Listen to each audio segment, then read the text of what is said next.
If you have your Bibles, turn to Matthew chapter 14, where we left off last week, and then we're going to be coming back to Luke 8. But if you have Matthew chapter 14, we will begin there. Matthew chapter 14, we've left off there last week, and we had just finished preaching on two amazing miracles by Jesus. The first being that Jesus fed a multitude of close to 20,000 people. He did it by multiplying 2 fish and 5 loaves of bread. Okay, and there are 3 different gospel accounts that tell this story and from different vantage points. And then from there we moved on to the miracle of Jesus walking on the water out to the disciples. And in Matthew's account, Jesus has a conversation with Peter because Peter is at first scared and thinks that Jesus is a ghost. But Peter says, "Lord, if that's you, call me out onto the water to come to you." And so Jesus is like, "Come on, brother."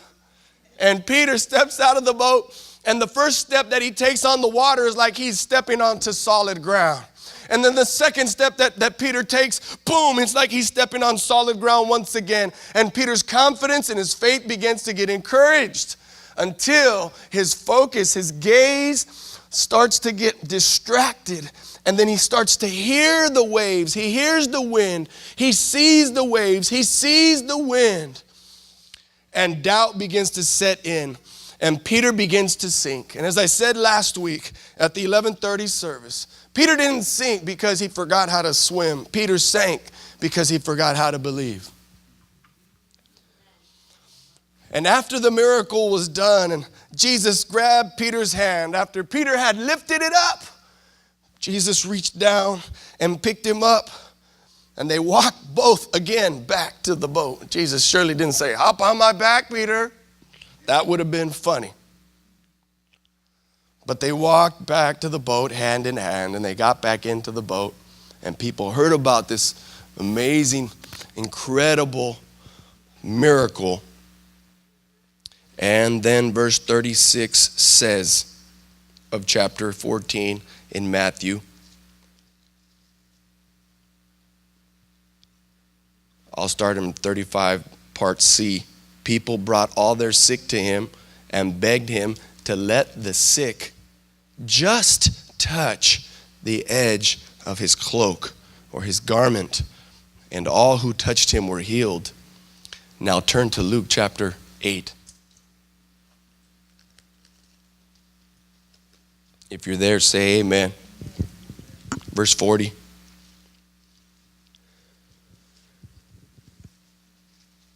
Now when Jesus returned, a crowd welcomed him, for they were all expecting him. Then a man named Jairus, a ruler of the synagogue, somebody say ruler, came and fell at Jesus' feet. Somebody say fell. Pleading with him to come to his house because his only daughter, his one and only child, his only daughter, watch this, a girl of about 12 was dying. Jairus is a synagogue ruler.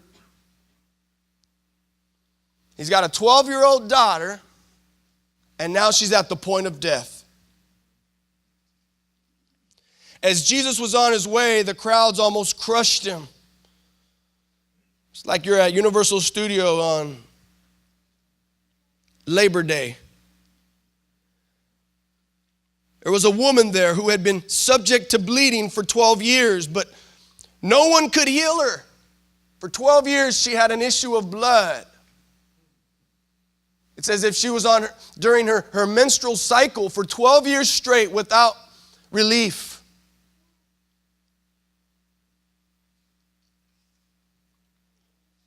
And no one could heal her. Verse 44, she came up behind him and touched the edge of his cloak. Somebody say cloak. Didn't we just see that in Matthew 14? And immediately her bleeding stopped. Who touched me? Jesus asked. And when they all denied it, check it out, it's Peter again. Peter said, "Master, the people are all crowding and pressing against you." He's like, "What are you talking about? Who touched you?" He's like, "Come on, Jesus." But Jesus said, somebody touched me. I know that power has gone out of me. In the King James Version, I like how the King James Version reads. It says, somebody has touched me, for I have perceived that virtue has left me. The Greek word for virtue or power is dunamis. It's where we get the word dynamite, or the word able or capable or power. Jesus says, I know somebody has touched me, not just somebody coincidentally. It wasn't just somebody brushing up against me. It wasn't by chance. It was not by coincidence. Surely wasn't by accident. But somebody, intentionally, somebody with a rifle focus, somebody who was seeking me, somebody who was pressing through the crowds, touched me. Then the woman, seeing that she could not go unnoticed, came trembling and fell at his feet. In the presence of all the people, she told why she had touched him and how she had been instantly healed. Somebody say amen. Then he said to her, daughter, your faith has healed you. Go in peace. And when Jesus was still speaking, someone came from the house of Jairus, the synagogue ruler, and said, your daughter is dead. Don't bother the teacher anymore. Hearing this, Jesus said to Jairus, don't be afraid, just believe and she will be healed. And when he arrived at the house of Jairus, he did not let anyone go in with him except Peter, James, and John, and the child's father and mother. Meanwhile, all the people were wailing and mourning for her. Stop wailing, Jesus said. She's not dead, but asleep. They laughed at him, knowing that she was dead. But he took her by the hand and said, my child, get up, Talitha cum. Here my spirit returned, and at once she stood up. Then Jesus told them to give her something to eat. Her parents were astonished, but he ordered them not to tell anybody what had happened.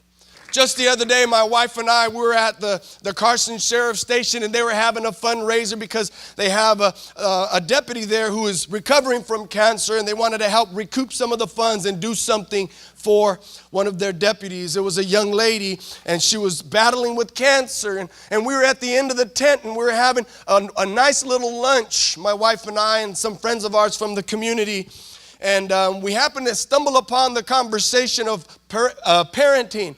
And the women that we were sitting with were older, and they have children, and some had grandchildren. And of course, Boomy and I, being, that we have 3 kids of our own, not grandparents yet or anytime soon, Lord willing. We're sitting there, and we started to talk about when kids are starting to come into their own, and they start to put on a front that they don't really need you as the parent as much. They don't really need you anymore. They don't really need you until they need you. Oh, this is my room. This ain't your room, boy. You don't pay rent here. Well, this is my dresser. That ain't your dresser, boy. I'll go into any drawer that I want. Better not be trying to hide nothing. I'll take the hinges off that door. It's my room. That phone you're on, you don't pay that $100 bill. We do. Your phone.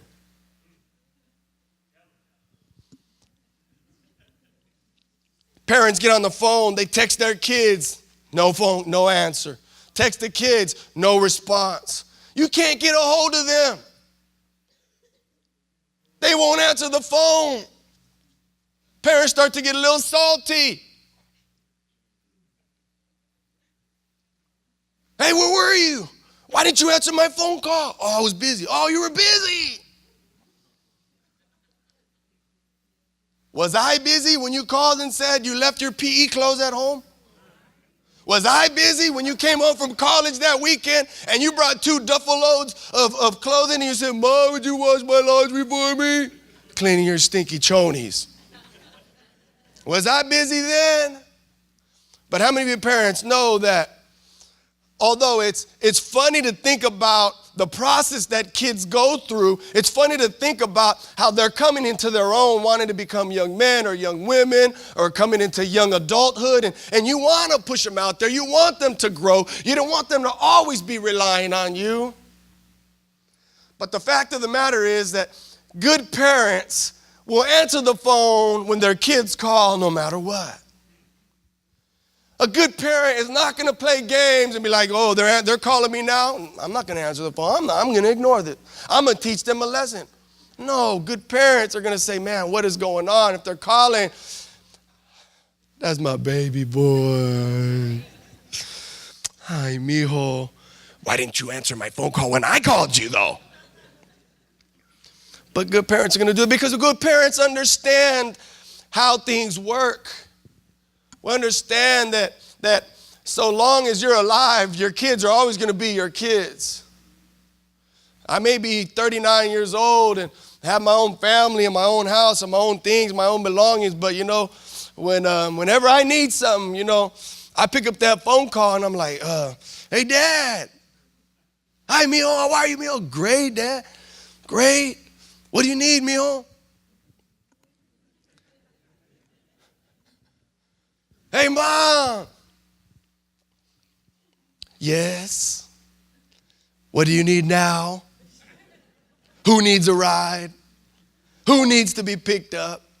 Good parents will make sure that whatever the need is, that they're going to try to meet that need for their children.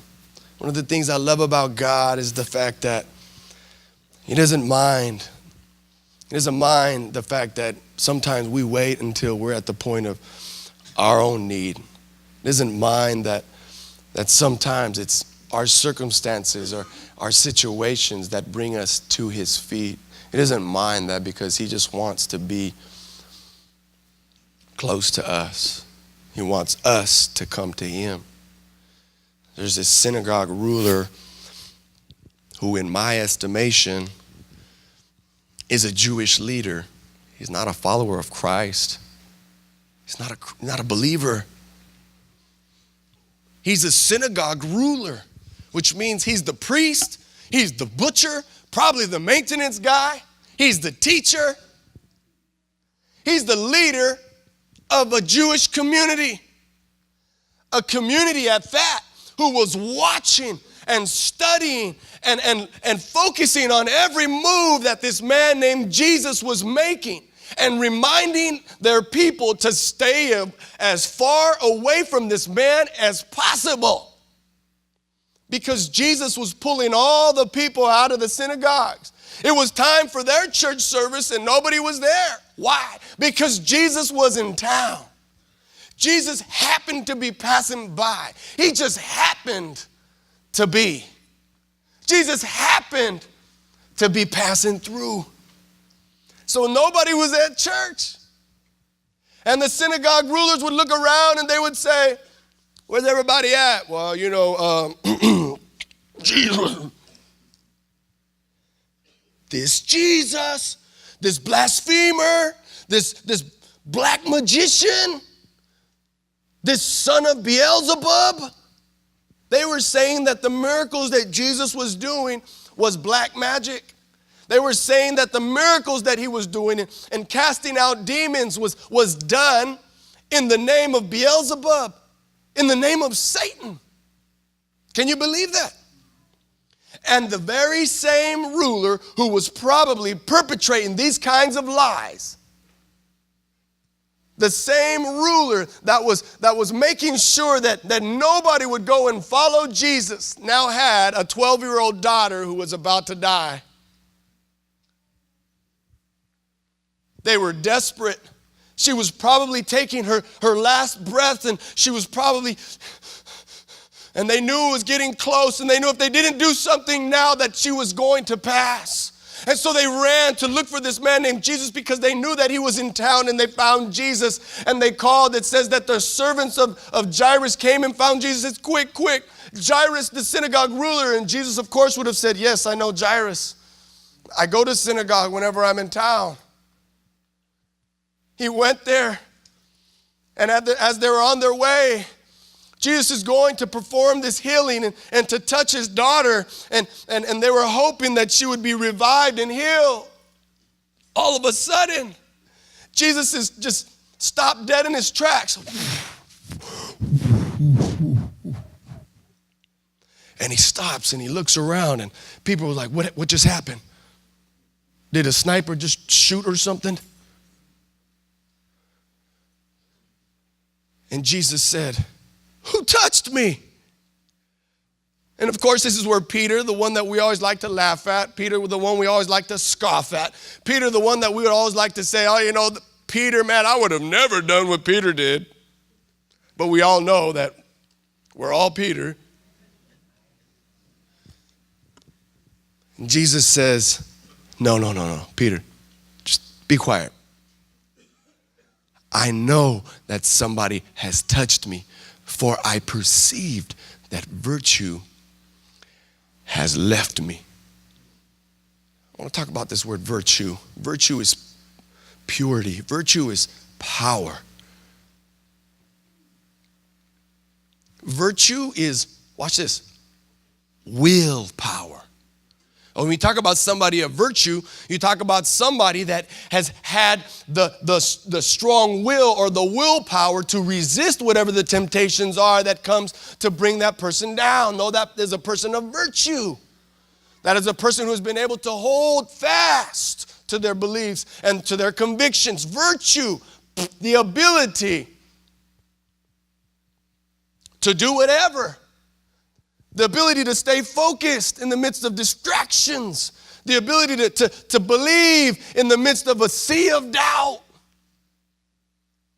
When your situation is screaming, give up. When your situation is screaming, there's no more hope. When your situation is telling you, you might as well throw in the towel. When your situation is telling you, raise the white flag. When your situation is telling you, just quit. A woman presses through the multitudes like a running back. And she reaches out her long, emaciated, shriveled up, anemic finger and just touches the hem of his cloak. And immediately Jesus knew that somebody had touched him. And Jesus said, "Who was it?" And the woman responds and says, "It's me." Jesus looks to her and says, "Daughter, your faith has healed you." Your faith has healed you. Jesus didn't heal her.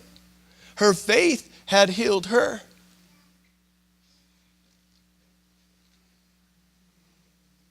Her faith had healed her.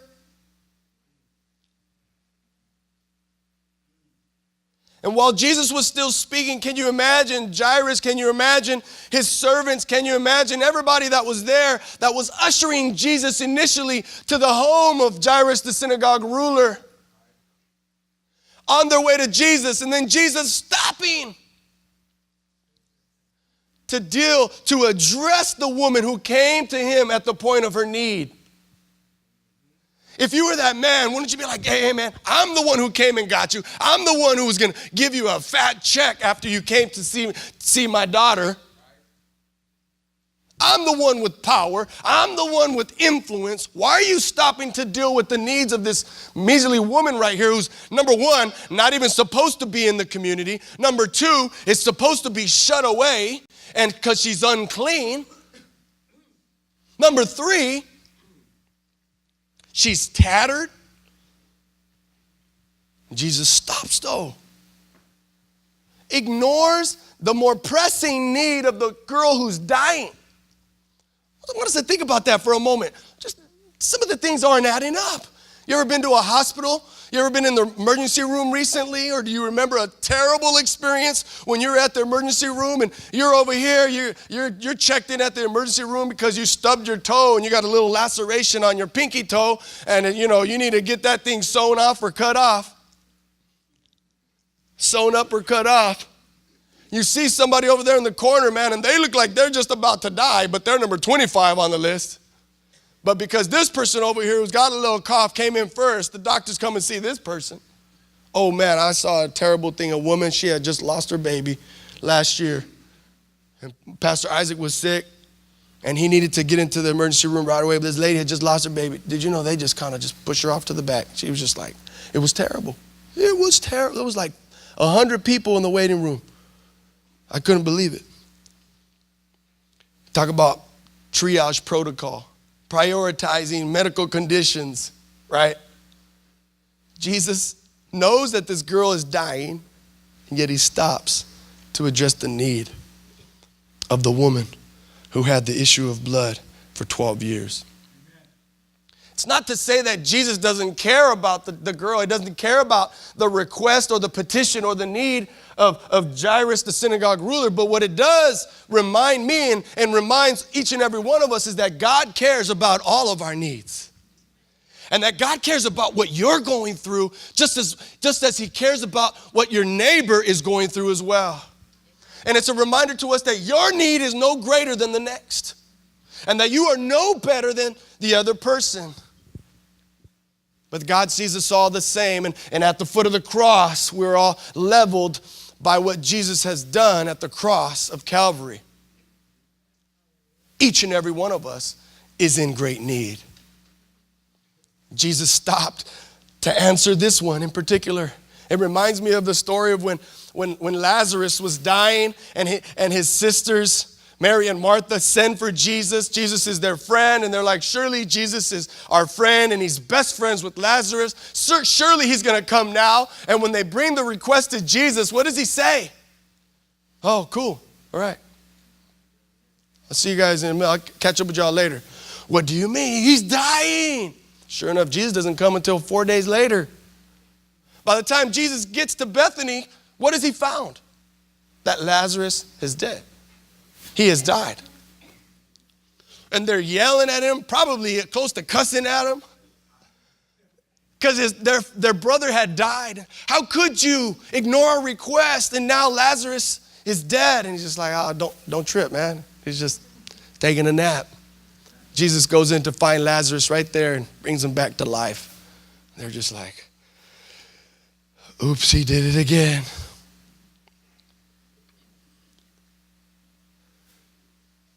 Jesus stops in his tracks. He addresses the need of the woman and says, now go, for your faith has healed you. Then Jesus continues and they say, don't mind coming. Don't even bother coming. She's already dead. Jesus is like, don't worry. She's just asleep. Oh, man. Do you think that if the 12-year-old girl had never been sick, that Jairus, the synagogue ruler, would have ever come to Jesus? Do you think that if the woman with the issue of blood, if she was perfectly healthy, if she had never had an issue of blood and she was fine on her own path and in her own way and in her own life and everything was measuring up and her family situation was good, maybe, who knows if she was married, maybe her marriage was great, maybe her children, maybe they were great, maybe everything was just fine and dandy and they were continuing on to live out their Jewish faith. Do you think that she would have ever come to Jesus? We don't know. I know that 15 years ago when God called me into ministry out of baseball, God was touching my life a little bit. He was tightening the screws down on my life a little bit. That third year of professional baseball, man, it wasn't very fun. The Lord started to get my attention and started to show me some signs that he was already working, that he was already in process of getting ready to call me. I like to say God is in the process of letting us down easy And when I say letting us down, I literally mean God lets us down and brings us to the point where we're on our knees. And it's only sometimes on our knees that we can ever look up.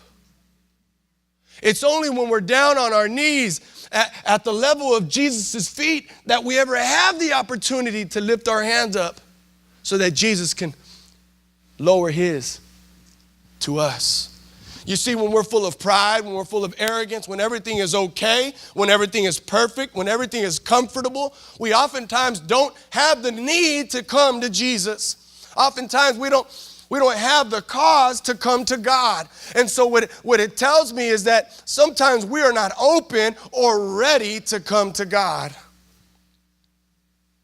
Now, raise your hand right now if you would love it for your loved ones or your family members or your friends to go to jail. Raise your hand right now. If you, like, man, I can't wait for them to go to jail. Raise your hands. Raise your hand.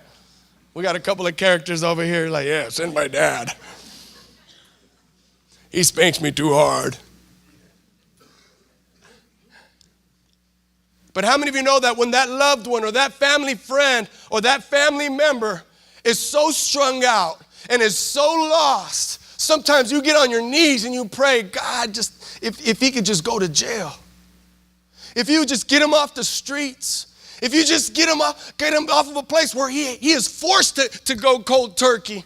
If, Father God, because I believe that that's the safest place for him right now, because God knows what he's going through. God knows what he's doing. God knows where he is, because I surely don't know where he is. But not until that person is brought down to their knees will they finally say, God, I need you. I'm here, God.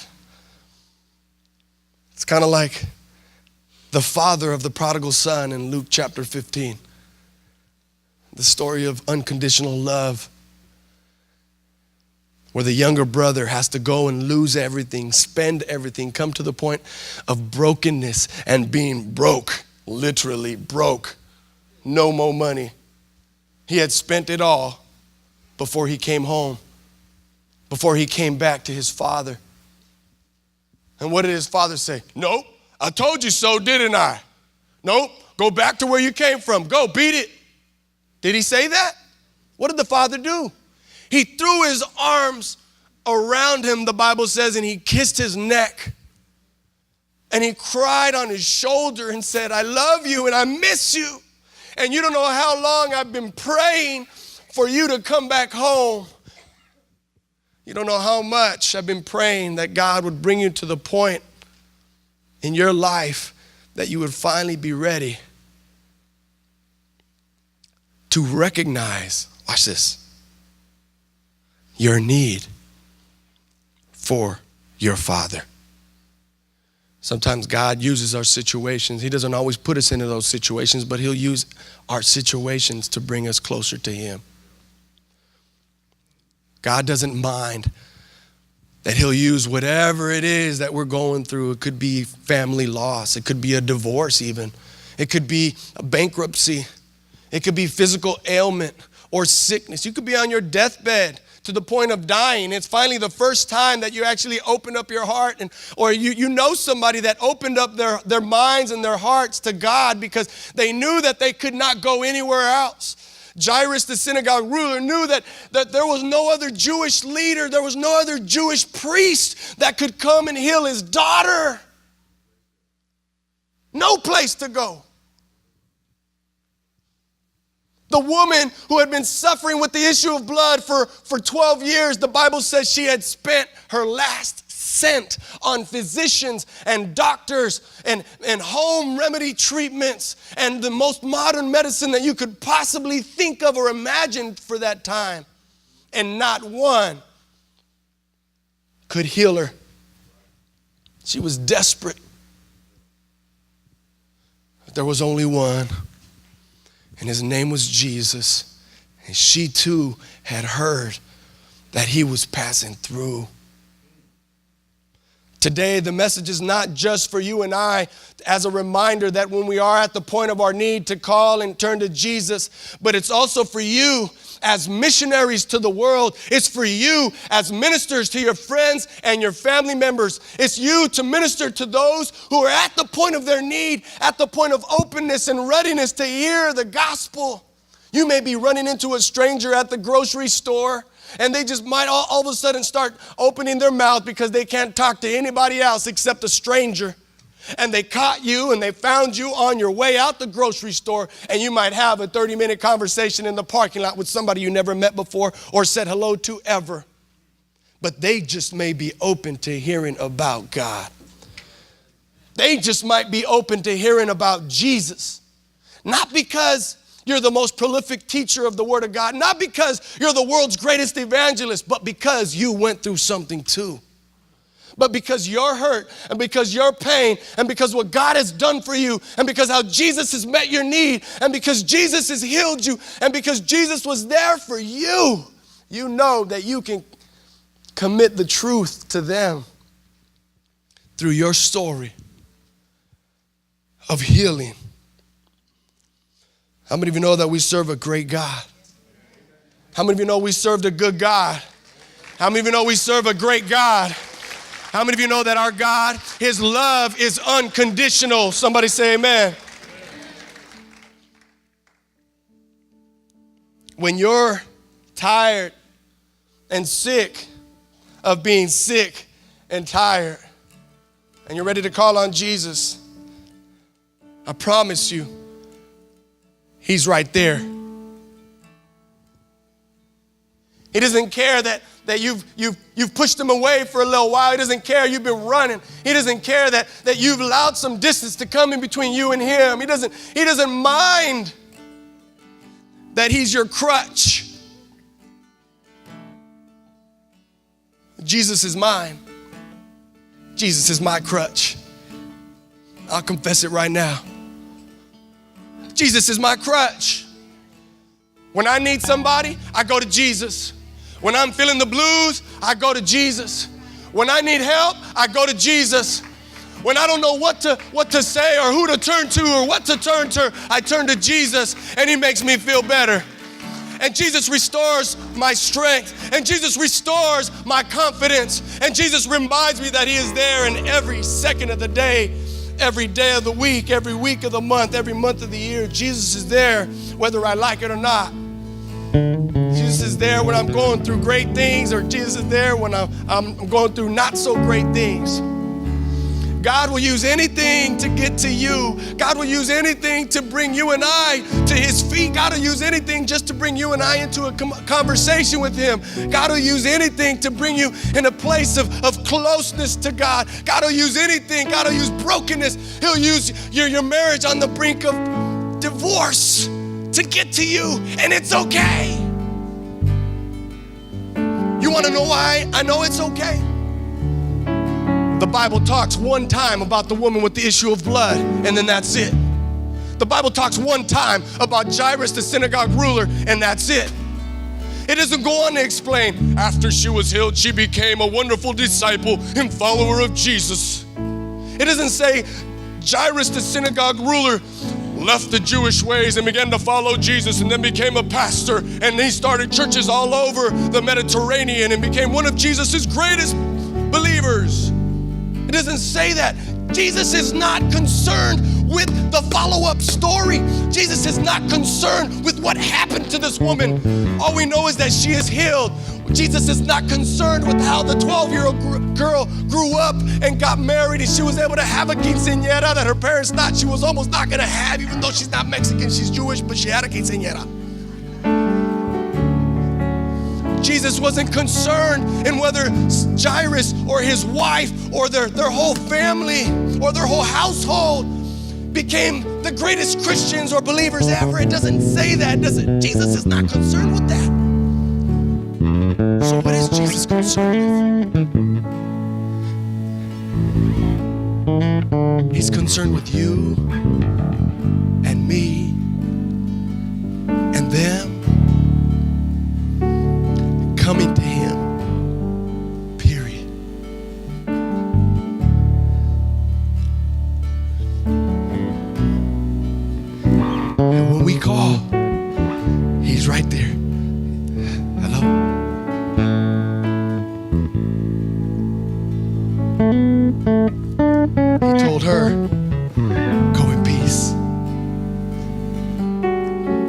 encounter with the woman spoke for itself. Jesus raising the 12-year-old girl from the dead speaks for itself. A person who is at the point of even wanting to cash it all in and call it quits on life, God said, come as you are. Come as you are. I keep no record of wrongs.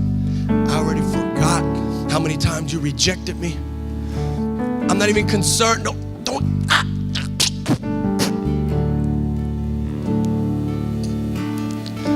Don't trip. Don't worry. Just come. Just come. Come right there. Come as you are. Come. Come as you are. Come. Come as you are. Come. Come as you are.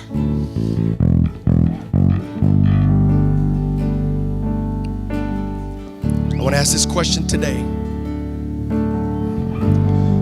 Where is the hem of Jesus' garment in your life today? What is the hem